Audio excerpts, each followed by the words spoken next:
Panibagong araw, panibagong recipe na naman ang ituturo ko sa inyo. Siyempre, gagamitin na naman natin ang mga products galing kay Tita Ellie. At siyempre, ang ibibida natin ngayon, walang iba kundi ang white beans by Tita Ellie. Alam niyo ba nung unang panahon, napakahirap daw gumawa ng pancake. Akala nga nila, pag kumakain ka ng pancakes, lagi na lang tong imported, pang mayayaman. Pero ngayon, 4 ingredients lang, makakagawa ka na ng nutritious, delicious, at talaga naman na magugustuhan ng inyong mga kids na pancake recipe. Ito ang mga ingredients natin.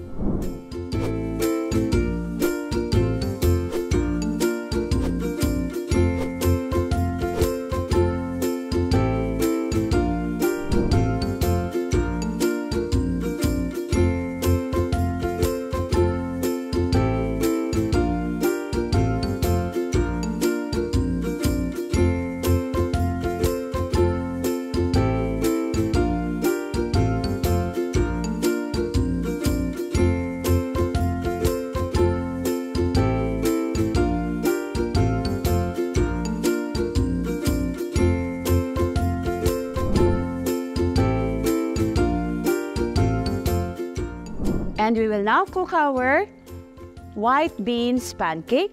Usually, mga half a cup lang po ang isasalang natin or lulutuin natin. Tandaan, lagi pong mahinang apoy pag nagluluto ng pancake mixture. And para makuha mo yung round shape ng pancake natin, gamitin mo yung back ng iyong spoon sa pagkakalat ng ating mixture. Paano natin malalaman na ready na ang ating pancake? Kapag napansin niyo na may mga bubbles na sa gilid-gilid ng ating pancake, pwede nyo na po siyang i-flip. Alright, handa na yung ating white beans pancake by Tita Ellie.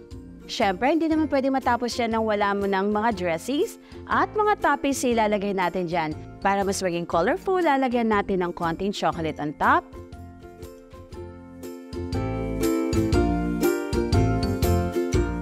More chocolate, syempre. And i-drizzle naman natin ang chocolate syrup na ginawa po natin.